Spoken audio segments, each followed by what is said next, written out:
함께 말씀을 보겠습니다.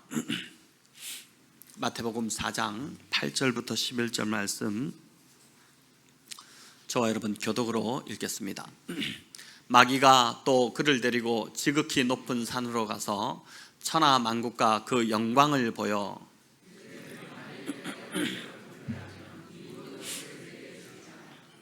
이에 예수께서 말씀하시되 사탄아 물러가라, 기록되었을 때 주 너의 하나님을 경배하고 다만 그를 섬기라 하였느니라. 이에 마귀는 예수를 떠나고 천사들이 나와서 수종드니라. 아멘. 네, 오늘 이제 예수님의 세 번째 시험에 대해서 마지막으로 살펴보고자 합니다. 한 4주에 걸쳐서 이 4장의 예수님의 시험을 저희가 살펴봤는데, 첫 번째 시험이 뭐였는지 기억나십니까? 떡의 유혹이었고, 두 번째가 이제 칼의 유혹이었고, 세 번째 오늘이 이제 옷의 유혹입니다. 무슨 옷을 입으면 안 되나 뭐 이런 또 생각이 드실지 모르겠는데, 영광으로 옷 입고자, 영광으로 자신의 연약함을 가리고자 하는 그 유혹, 거기에 대해서 오늘 함께 좀 살펴보고자 합니다. 마귀가 예수님을 시험하기 위해 데리고 간 세 번째 장소는 지극히 높은 산이었습니다. 첫 번째가 광야였고 사막이었고, 두 번째가 이제 성전 꼭대기였고, 이제 세 번째는 사단이 지극히 높은 산으로 우리 주님을 데리고 갔습니다. 여러분, 이스라엘에서 가장 높은 산이 어디일까요? 시내산. 예, 시내산은 이스라엘에 있지 않습니다. 예. 가장 높은 산이 이제 헬몬산이라고 합니다. 이 높이가 이제 2,814m 정도 된다고 하는데, 우리나라 가장 높은 산이 백두산 2,744m니까 이 백두산보다 조금 더 높습니다. 거의 비슷비슷하죠.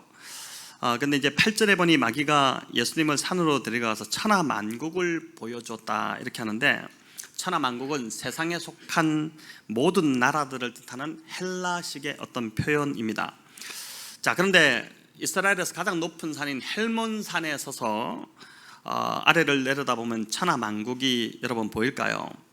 보이지 않습니다. 이 헬몬산과 비슷한 높이인 그 백두산에 저도 그 정상에 가보았지만, 중국 적경지역과 북한 땅이 조금 보일 뿐 천하 만국은 보이지 않았습니다. 그렇게 사단이 예수님께 보여준 것은 실제로 육안으로 보이는 실제 세상 나라가 아닌 환상으로 펼쳐 보여준 천하 만국과 그의 영광이었을 것으로 그렇게 봅니다. 이는 병행복문인 누가복음 4장 5절을 보더라도 알 수 있는데, 누가복음 4장 5절에는 아예 산이라는 단어가 나오지 않습니다. 우리 같이 읽어볼까요? 마귀가 또 예수를 이끌고 올라가서 순식간에 천하 만국을 보이며, 자, 이렇게 되는데, 여기서 보듯이 누가복음에는 산에 올라갔다는 말이 없고, 또 마귀가 순식간에 천하 만국을 보여주었다 이렇게 되어 있습니다. 그러니 본문에 나오는 이 산은 이스라엘에 실제 하는 그 산이 아니라 마귀가 예수께 천하 만국을 환상으로 보여주기 위해 설정한 상징적인 어떤 산, 상징적인 표현이었다고 보아야 합니다. 아무튼 두 번의 이 시험에 실패한 사단은 이제 마지막으로 가장 어려운, 이 두 번을 실패했기 때문에 이번마저 실패하면 마귀가 패하는 것이기 때문에 가장 어려운 시험 문제를 예수님께 출제합니다. 그것은 천하 만국과 그의 영광을 다 보여준 후에 내게 엎드려 경배하면 내가 이 모든 것을, 네가 본 모든 것을 너에게 주겠다라고 하는 유혹이었습니다. 여기 엎드려 경배하면이라고 되어 있는데, 마태복음 2장에도 보면 아기 예수님을 찾아와 예물을 드렸던 동방의 박사들이 예수님을 경배할 때 엎드려 경배했다라고 나옵니다. 똑같은 단어를 사용하고 있습니다. 자, 그러니까 엎드려 경배를 받아야 할 분은 우리 예수님이신데, 오히려 그 예수님께 사단이 나와서 내게 엎드려 경배하라 라고 요구하고 있으니 이 얼마나 오만방자하고 불손하기 짝이 없는 태도입니까? 사단의 이런 유혹을 통해 알 수 있는 사단의 특징은 경배를 받고 높임을 받기를 좋아하는 존재라는 것입니다. 이사야 14장에서도 사단의 이런 일면을 볼 수 있는데, 이사야 14장 13절 14절을 메시지 성경으로 한번 읽어보겠습니다. 너 속으로 중얼거렸지, 나 하늘로 올라가리라. 하나님의 별들 위로 내 보좌를 높이겠다. 신성한 자폰산에서 열리는 천사들의 회합을 내가 주재하겠다. 나 구름 꼭대기로 올라가리라. 우주의 왕 자리를 내가 차지하겠다. 개역 성경으로 보는 것보다 훨씬 더 좀 어떤 리얼한 모습을 보게 되는데, 여기 보니까 사단이 혼자말로 중얼거림, 이 말 속에서 사단의 본심이 드러나지 않습니까? 하늘로 올라갈 뿐만 아니라 하늘의 별들 위로 자기 보좌를 높이겠다, 이렇게 합니다. 감히 하나님보다 높아지겠다는 것입니다. 또 신성한 산에서 열리는 그 천사들의 회합을 하나님이 주관하셔야 되는데 자기가 주관하겠다고 하는 것입니다. 그 자리를, 의장의 자리를 하나님이 아닌 자기가 대신 차지하겠다고 하는 것이죠. 극기야 사단의 속셈이 드러나는데, 여기 뭐라고 합니까? 구름 꼭대기로 올라가 우주의 왕 자리를 내가 차지하겠다, 이렇게 이야기하는 것이죠. 자기 분수를 모르고 설쳐대는 이 사단의 모습이 얼마나 꼴불견이고 볼썽사납습니까? 사단은 높아지려고 하고 자기가 중심이 되어야 하고 자기가 주목받아야 되고 드러나야 하고 자기가 다 주관해야 합니다. 이게 사단적 특징이라고 볼 수 있는 것이죠. 그래서 내가 이런 성향이 내 안에서 자꾸 좀 보인다면 그런 분들은 특히 조심해야 합니다. 자기도 모르게 하나님의 자리에 앉을 수 있기 때문에 그런 것입니다. 반면 주님은 낮아지시되 한없이 낮아지셨습니다. 심지어 죽음의 자리까지 낮아지셨습니다. 스승이 되어 제자들의 발을 씻어주신 후에도 주님은 나는 섬기는 자로 너희 중에 있다라고 이렇게 선언하셨습니다. 스승이시기에 충분히 대접받는 자리에 앉으셔도 되지만 오히려 섬김의 자리, 그 섬기는 자리를 주님은 더 좋아하셨습니다. 그래서 제자들이 우리 주님을 찾으면은 주로 어디에 있느냐? 섬기는 자리에 보면은 거기서 막 섬기고 있는 그 주님을 볼 수 있었다는 것이죠.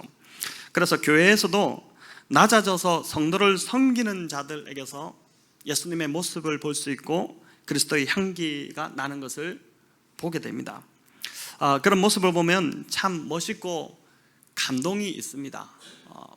드러나지 않게 조용히 묵묵히 어느새 보면은 섬기는 자리에 가 있고, 교회 일거리가 있을 때 어느새 보면은 그냥 말없이 와서 같이 돕고 있고 섬기고 있는 이제 그런 모습이 성도님들에게서도 이제 종종 보이는 참 감동스러운 모습입니다.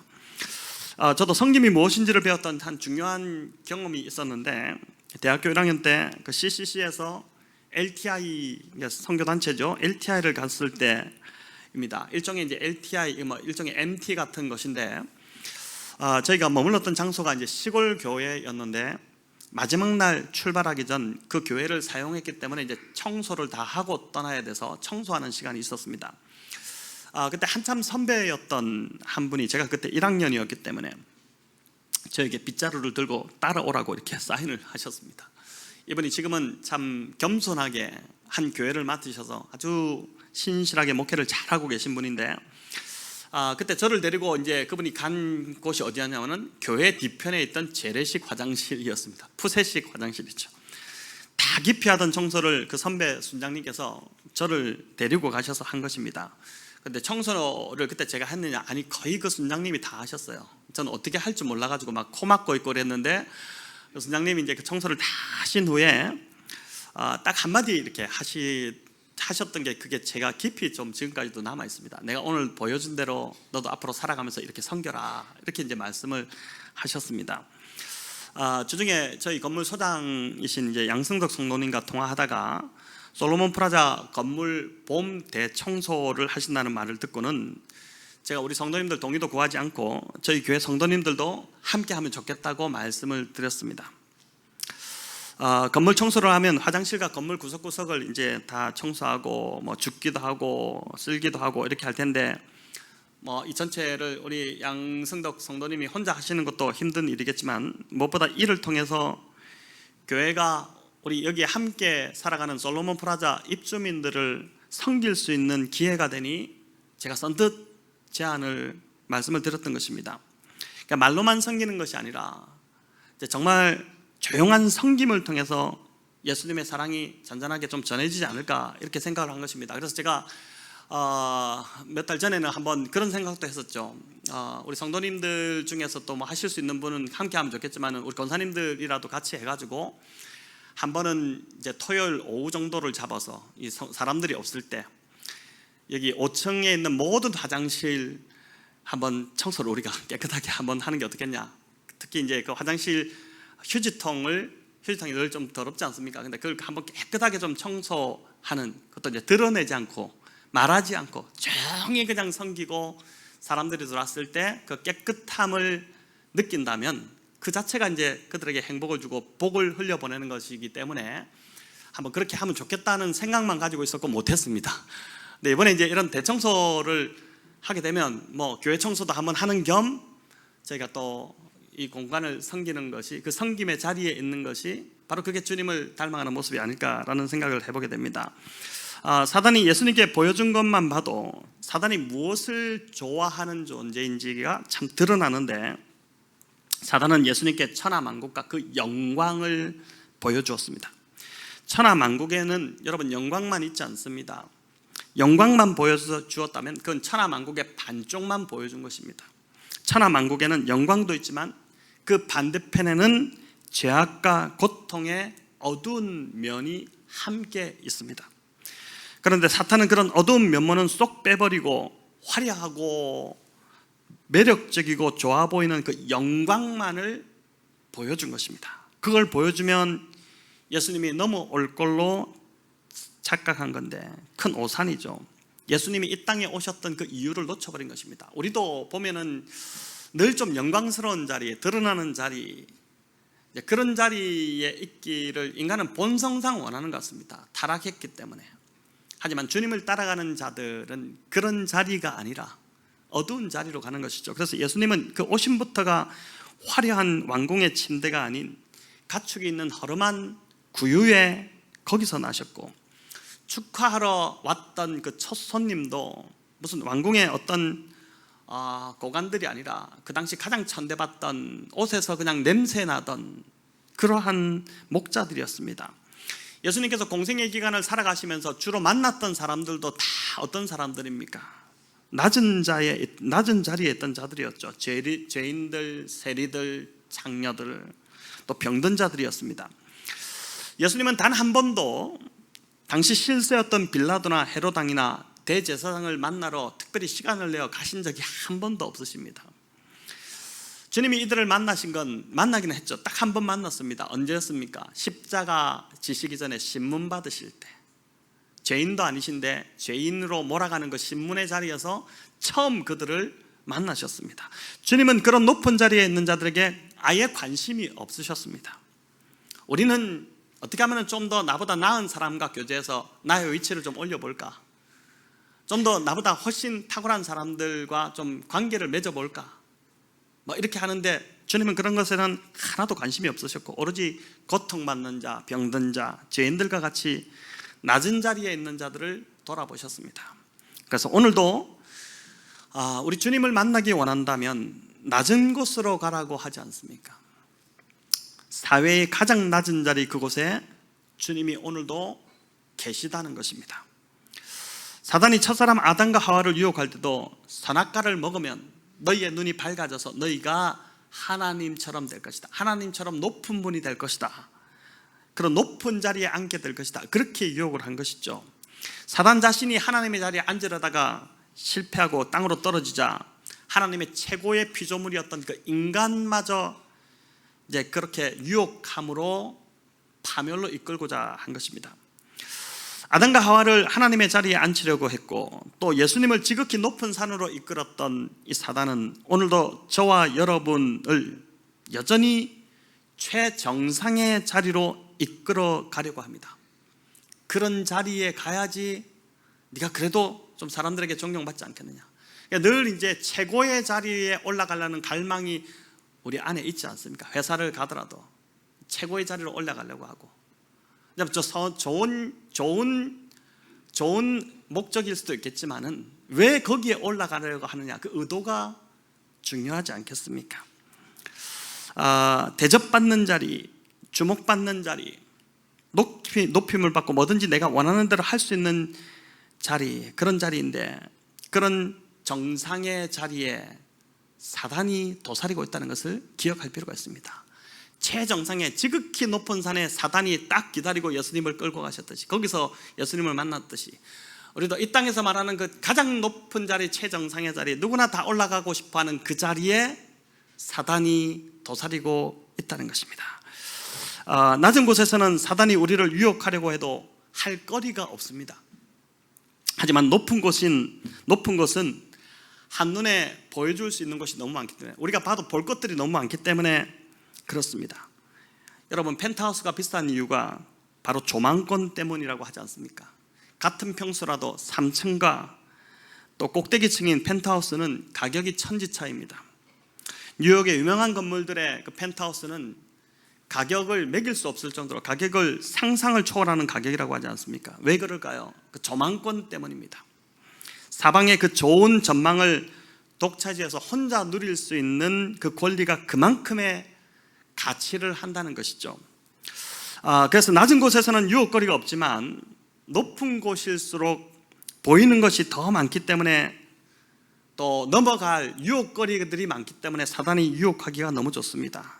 여러분, 그래서 직장이든 교회든 사회든 어디든 간에 높은 자리, 대접받는 자리, 인정받는 자리, 드러나는 자리, 내가 뭐든지 원하는 대로 움직일 수 있는 그런 자리로 올라갈수록 더 유혹이 많다는 것을 기억하고 늘 깨어있지 않으면 순식간에 사단에게 넘어갈 수 있다는 것입니다. 9절을 여러분 성경으로 다시 보시면, 사단은 예수님이 엎드려 경배하면 이 모든 것을 내가 너에게 주리라 이렇게 말합니다. 헬라어 문법으로 살펴보니까 여기 능동형 1인칭 단수로 사용되어 있는데, 이 무슨 말이냐면은, 즉 사단이 스스로 능동적으로 천하만국을 예수님께 주겠다고 한 것입니다. 그런데 이 말은 속임수이고 거짓말입니다. 사단은 정말 거짓의 아비입니다. 사단이 하는 말마다 다 거짓말입니다. 그래서 절대 믿어서는 안 되는 존재가 이제 사단인데, 천하만국이 자기 것도 아닌데 마치 자기 것인 양 자기가 주겠다라고 하는 것입니다. 물론 성경에는 이제 마귀를 요한복음 12장 31절에도 이 세상의 임금이다 이렇게 표현하고 있고, 또 에베소서 2장 2절에도 공중권세를 잡은 자다 이렇게 표현하기도 합니다. 하지만 성경 어디에도 천하만국을 하나님께서 사단에게 넘겨주셨다는 말은 없습니다. 여러분, 이거 착각하면 안 됩니다. 많은 사람들이 착각해서 사단에게 자신의 인생을 바치고 어떤 대가를 얻기도 하고 이런데 약간의 장난질은 칠 수 있겠죠. 하지만 시편은 이 세상이 다 여호와 하나님의 것이라는 것을 선포합니다. 시편 24편 1절 우리 같이 읽겠습니다. 땅과 거기 충만한 것과 세계와 그 가운데 사는 자들은 다 여호와의 것이니라. 아멘. 또 사도 바울도 이 시편을 인용해서 이렇게 이야기합니다. 고린도서 10장 26절인데, 이는 땅과 거기 충만한 것이 다 주의 것임이라. 여러분, 모든 것은 다 하나님의 것입니다. 이 땅을 지금도 통치하고 계신 분은 우리 하나님 아버지십니다. 자, 그렇기 때문에 사기꾼도 이런 사기꾼이 없죠. 최근에도 어떤 유명인들 사이에서 자기 것도 아닌데 마치 자기 것인 것처럼 막 속이고 거짓 행세를 해가지고 남의 등골을 빼먹는 그런 사건들이 터지기도 했는데, 사탄이 하는 짓과 참 똑같습니다. 사탄을 닮은 자들이 늘 사탄이 하는 짓과 똑같은 짓을 하는 것입니다. 그래서 저와 여러분, 아주 작은 일에도 사탄을 닮아가지 마시기를 바랍니다. 직장이나 교회에서 작은 것 하나라도, 아주 작은 것, 사소한 것 하나라도 내 것이 아닌데 내 것인 것처럼 사용하고 행동하는 습관이 있다면, 특별히 직장에서 이런 것들이 있지 않습니까? 사실 이게 회사 건데 내 것인 양 그냥 막 이렇게 사용하고 있는 그런 것들이 있다면, 여러분, 이 말씀 앞에서 돌아보시고 멈출 것은, 그 작은 사소한 하나를 허용하게 되면 그게 이제 우리를 파멸로 이끌어가니까 멈출 것은 멈추시기 바랍니다. 사탄을 닮아가면, 사탄의 모습을 허용하면 결국 그 마지막은 그 삶을 파멸로 이끌어가는 것밖에 없는 것입니다. 자, 이렇게 보니 사단이 낸 이 세 번째 시험 문제도 완전히 실패입니다. 예수님은 천하만국의 영광에는 관심이 1도 없으신데 그걸로 유혹하려 했으니 문제를 잘못 낸 것이다. 완전히 헛다리를 짚은 것입니다. 그런데 사단이 간과한 또 한 가지가 있습니다. 예수님은 천하만국보다 더 귀하신 분이시고 예수님이 가지신 영광은 천하 만국의 영광과는 비교가 안 되는 영광을 가지신 분이라는 것입니다. 그 어떤 것도 비교할 수 없이 영화로우신 분이 우리 주님이신데, 그런데 사단이 만국의 영광을 가져와서 그 주님께 내밀었으니 이 주님이 이게 넘어가실 리가 없는 것이죠. 이 유혹거리가 안 되는 것입니다. 예를 들면 이런 것입니다. 제가 오래전에 군 생활을, 이제 군 복무를 할 때 고참들을 보니까 뭐를 하냐면은 주로 이제 총알 탄피를 잘라가지고 그걸 반지로 만드는 일을 이제 했었습니다. 보니까 이제 국방부의 시계가 이제 거꾸로 돌아간다는 말이 있지 않습니까? 군대 이제 잘 시간이 안 가다 보니까 그걸 가지고 이제 그걸 막 사포로 문지르고 갈아가지고 그걸 예쁘게 반지로 만드는데 이제 그걸 만들어서 애인에게 준다고 하기도 하고 막 이렇게 했었습니다. 근데 죄송하게도 제가 볼 때는 정성은 들어갔을지 몰라도 진짜 싸구려 반지 티가 팍팍 났습니다. 저걸 누가 끼고 다니나, 저런 걸 누가 끼고 다니나, 이제 그렇게 했었습니다. 만약 어떤 사람이 아주 고가의 기가 막히게 아름다운 다이아몬드 반지를 가지고 있는데 그런 사람에게 그 참 정성스럽게 만들었다 하더라도 탄피 반지로 유혹한다면 그 사람이 넘어갈까요? 유혹이 될까요? 거들떠 보지도 않을 겁니다. 사단이 제시한 천국, 천하 만국의 영광이 아무리 화려하고 매력적이라 할지라도 탄피 반지 수준이라는 것입니다. 주님이 가지신 영광과는 비교가 되지 않는 그 영광이라는 것이죠. 아주 보잘것없는. 자, 그런데 이는 우리에게도 좀 적용해 볼 수 있습니다. 제가 이 묵상을 하다가 이게 우리에게도 적용이 되겠다. 어떻게 적용이 될까요? 여러분, 복음 중에 복음은 하나님이 우리를 사랑하신다는 사실입니다. 믿으시죠? 얼마나 사랑하셨는지 우리를 살리시기 위해 독생자 예수 그리스도를 희생하셨습니다. 그러니 저와 여러분의 가치는 예수님보다 더 귀한 가치라고 볼 수 있습니다. 예수님이 가지신 영광이 천하 만국의 영광보다 훨씬 더 귀한 것인데 저와 여러분은 그보다 더 하나님이 존귀하게 여기셨으니 우리의 영광이, 여러분, 이 영광이 얼마나 큰 영광이겠습니까? 사단은 이거를 너무나도 기가 막히게 잘 알고 있습니다. 우리가 가진 영광, 하나님이 우리에게 주신 이 영광이 정말 비교할 수 없는 아름다운 영광이라는 것을 너무나도 잘 알고 있기 때문에, 우리가 얼마나 존귀한 자라는 것을 잘 알고 있기 때문에, 그래서 그 영광의 가치를 보지 못하도록, 또 우리가 존귀한 자로 살아가지 못하도록 계속해서 우리를 유혹하는데, 뭘 가지고 유혹하느냐? 오늘 이 세 번째 시험처럼 세상 영광에 우리의 눈이 매료되도록 그렇게 유혹하는 것입니다.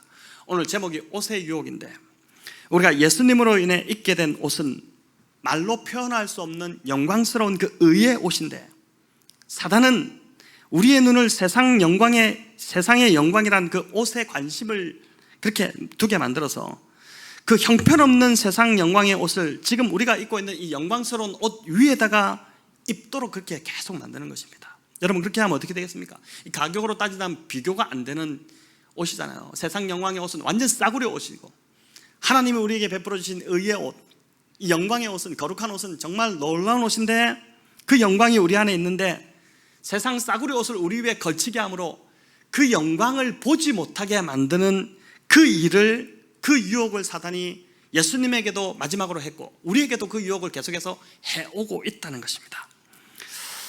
하나님의 사랑을 받고 있는 우리는 이 자체로 존귀한 자들인데, 사단은 세상 영광을 보여줌으로 그 영광을 가져야 존귀한 자가 될 수 있다, 이렇게 속삭이는 것입니다. 대표적으로 그 영광이 뭐냐면은 부와 재물이라는 영광이고, 또 성공과 명예, 또 인정이라는 영광입니다.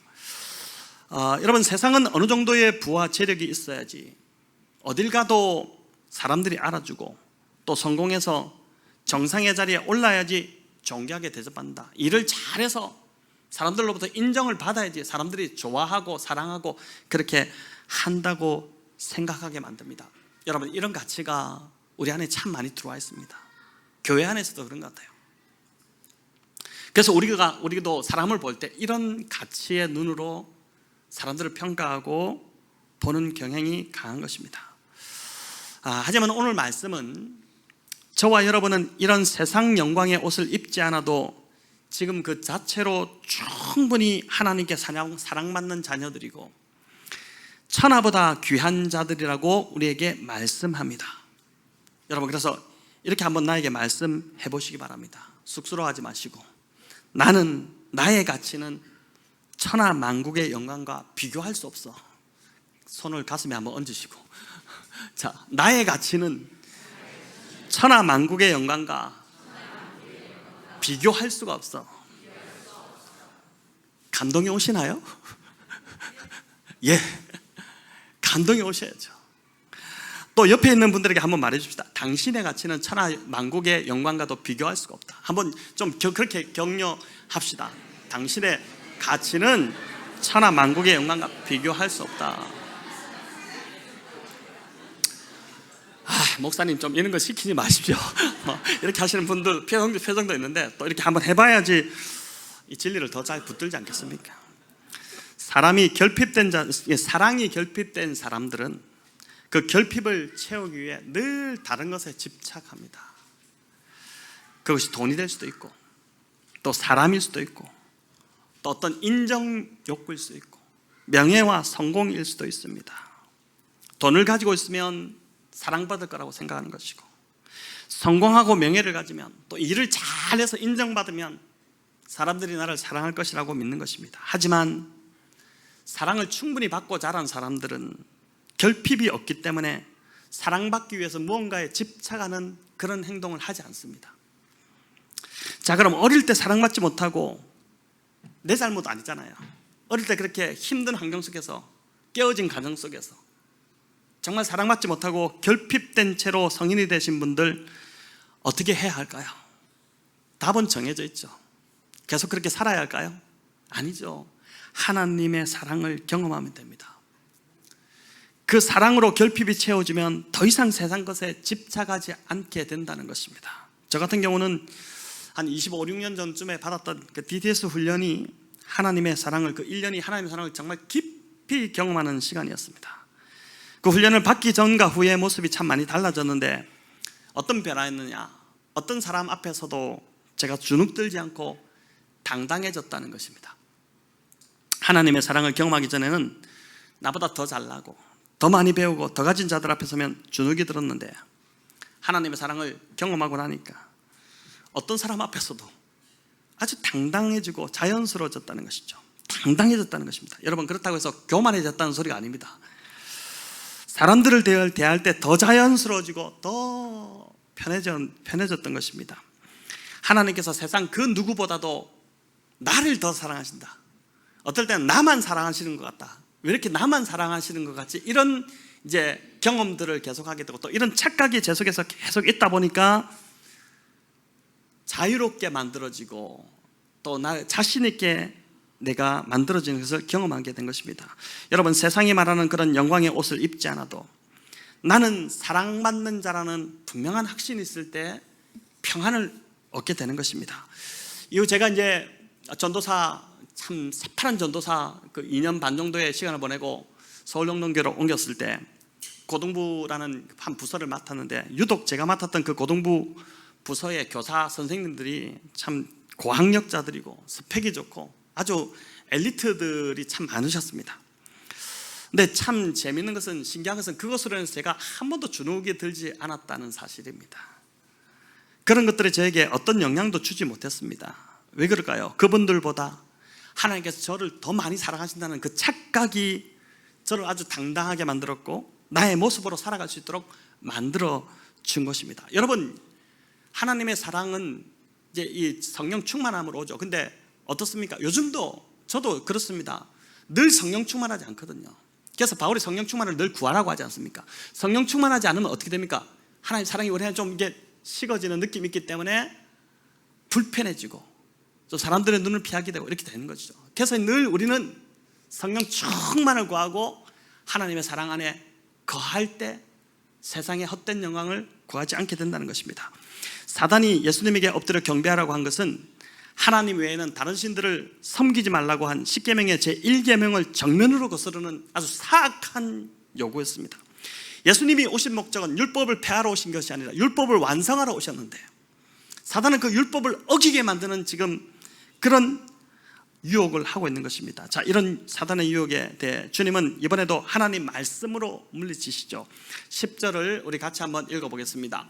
이에 예수께서 말씀하시되 사탄아 물러가라. 기록되었을 때 주 너의 하나님께 경배하고 다만 그를 섬기라 하였느니라. 아멘. 주님은 신명기 6장 13절 말씀으로 사단을 물리치셨습니다. 이처럼 우리가 경배하고 섬겨야 할 분은 하나님 한 분밖에 없는 줄 믿으시기 바랍니다. 하나님의 사랑을 경험하면 할수록 우리는 더 하나님을 예배하고 싶어집니다. 여러분 진짜 그래요. 하나님 사랑을 경험하면 정말 예배하고 싶어집니다. 예배에 나가고 싶어집니다.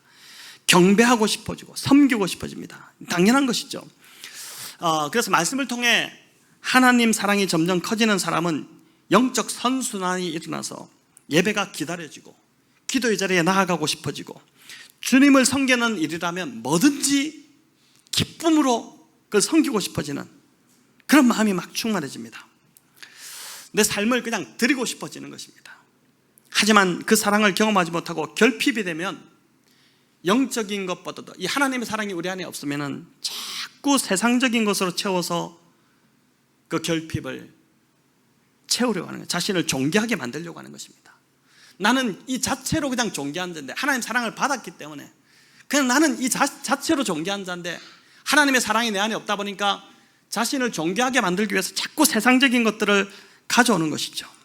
그게 돈을 경배하게 만들고 성공을 경배하게 되고 권력과 자리를 또 인정을 경배하게 되는 것입니다. 그 자리에 올라가면 사랑받을 것이라고 믿는 것이고 권력을 가지면 사람들이 자기를 사랑하고 존경할 것이라고 착각하는 것입니다. 그런 옷으로 자꾸 자기의 결핍을 가리려고 하고 채우려고 하고 하는 것인데 여러분 그렇게 하면 할수록 이것은 뭐라고요?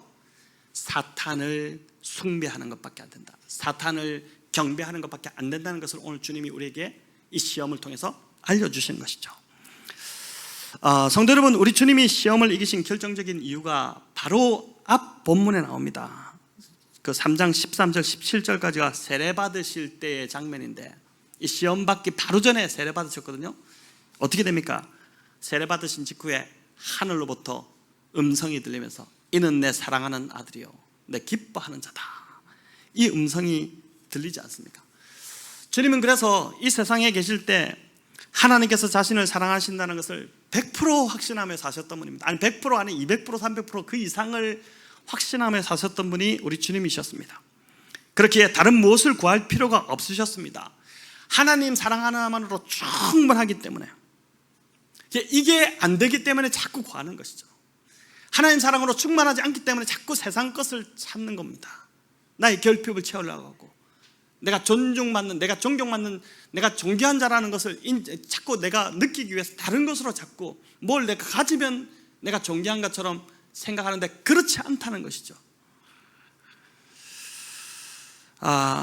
그래서 우리 주님은 이 사랑으로 충분하셨기 때문에 하나님만 경배하고 그분을 섬기셨고 그런 삶에서 오늘 이 말씀이 자연스럽게 능력으로 삶으로 살아내는 말씀이었기 때문에 사단에게 선포가 된 것입니다.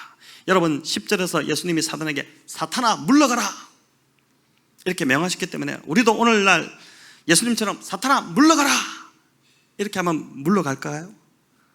물론 그럴 수도 있겠죠. 근데 사단이 어떤 사람은 비웃을 수도 있습니다. 웃기고 있네. 물러가라. 야 어제도 나한테 너 구했잖아. 근데 오늘 왜 갑자기 물러가라 그래? 무슨 변덕이야? 그렇게 할 수 있다는 것이죠. 하나님이 아닌 여전히 세상 영광을 구하고 있는 걸 사단이 너무나도 잘 알고 있는데 왜 물러가겠습니까? 여러분 사단은 넘어지게 하는 자입니다. 베드로에게도 주님 뭐라고 했습니까? 사탄아 내 뒤로 물러가라. 너는 나를 넘어지게 하는 자로다. 주님이 그렇게 말씀하셨죠. 우리 성도님들 중에도 자꾸 넘어지는 자들이 있습니다. 보니까 그런 것 같아요. 주일을 지나고는 좀 뭔가 하루 이틀은 선 것 같은데 또 좀 지나면 또 넘어지고 자꾸 넘어지는 것이죠. 왜 그럴까요? 하나님의 사랑을 충만히 경험하지 못해서입니다. 오늘 본문을 보니까 그런 것 같아요. 그 사랑으로 계속해서 체험받으면 결핍이 사라지면서 더 이상 세상 것으로 결핍을 채우려고 하지 않습니다. 더 이상 세상 영광을 구하려고 하지 않습니다. 체면을 참 자꾸 생각하는 사람들도 있는데 그 체면 중요한 것 아닙니다. 내가 하나님 앞에 바로 서 있기만 하면 속과 겉이 똑같은데 무슨 체면이 필요하겠어요? 있는 모습 그대로 내가 주님 앞에 나아가는데 사람 눈치 볼 필요도 없는 것이죠. 이제 마지막 11절은 마귀가 떠나가고 천사들이 나와 수종들었다 이렇게 합니다. 사단이 자신을 경배하고 섬기라고 유혹했는데 주님이 오직 하나님만 섬기고 경배하겠다고 하니까 사단이 더 이상 시험하지 못하고 떠나간 것입니다. 또 여기 마귀가 떠나가니까 천사들이 나와 수종들었다고 합니다. 여러분, 이 수종들다는 단어는 디아코네오라는 헬라어인데 어떤 뜻이냐면은 식탁에서 옆에서 시중드는 웨이터, 그 섬김을 가르치는 말입니다. 디아코네아. 아마 40일간 굶주리셨기 때문에 천사들이 와서 주님에게 먹을 것을 이렇게 섬겨주셨을 겁니다. 맛있는 죽도 끓여주시고 막 이렇게 하셨겠죠. 했겠죠. 또 이 뜻에는, 디아코네아 이 뜻에는 생필품을 필요한 것들을 다 채워주다 이런 뜻도 있습니다. 참 좋은 뜻이죠. 저와 여러분, 부와 성공과 권력, 높은 자리에 있는 이런 것들을 집착하지 않고 그것들을 섬기지 않고 오직 진짜 나는 여호와 하나님께만 경배하고 내가 다른 것 구하지 아니하고 다른 것으로 나를 채우려고 하지 않고 오직 여호와 하나님만 바라보고 그분만 경배하고 그분만 섬기기로 결정한다면 사탄은 우리에게서 떠나가게 될 것이고 그때부터 천사가 우리에게 와서 주님을 수종 들었듯이 우리도 수종드는 그 일들이 일어나게 될 것입니다. 여러분, 우리의 모든 필요들을 그 천사, 하나님께서 보내신 천사가 채워주고 부족함이 없게 하는 일들이 일어날 것입니다. 정말 예수님을 좀 잘 믿으시면 좋겠습니다. 하나님 살아계심을 정말 좀 경험해 보시면 좋겠어요. 늘 세상과 하나님 사이에서 다리 걸치고 양다리 찢어지는, 가랭이 찢어지는 그런 고통 겪지 마시고, 양다리 걸치면 찢어집니다. 이스라엘 백성들이 엘리야 그 열왕기상 18장에 보면 엘리야가 바알신과 아사신 그 대결을 벌일 때 그 구경 나온 이스라엘 백성들은, 그때 이스라엘 백성들이 양다리를 완전 걸치고 있었거든요. 바알도 섬기고 하나님도 섬기고. 그때 뭐라고 합니까? 엘리야 선지자 그들을 향해서 너희가 어느 때까지 머뭇하려느냐. 이 머뭇하느냐, 이 히브리어를 보면은 갈지자로 너희가 어느 때까지 왔다 갔다 하느냐, 그런 표현이거든요. 예, 바알이 하나님이면 바알을 섬기고 하나님이 하나님이면 하나님을 섬겨라, 하나를 섬겨라. 왜 자꾸 왔다 갔다 하느냐. 우리의 모습이 지금 똑같이 반복되는 것 같아요.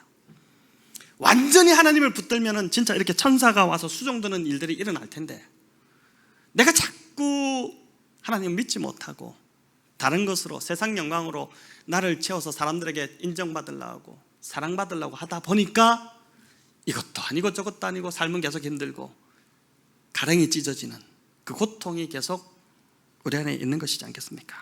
여러분, 그래서 이 마귀의 세 번째 시험을 정리해 보니까 다른 신 섬기지 않기, 또 다른 것으로 나의 결핍, 세상 영광으로 나의 결핍 가리지 않기, 채우지 않기, 그렇게 좀 정리될 것 같습니다. 성도 여러분, 무엇보다 하나님의 사랑을 구하시기 바랍니다.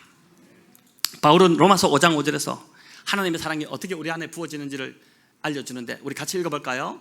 우리에게 주신 성령으로 말미암아 하나님의 사랑이 우리 마음에 부은 바 됨이니. 뭐라고 합니까? 하나님의 사랑이 우리 마음에 어떻게 부어진다고요? 성령으로 말미암아. 성령으로 말미암아 하나님의 사랑이 우리 마음에 부어진다고 합니다.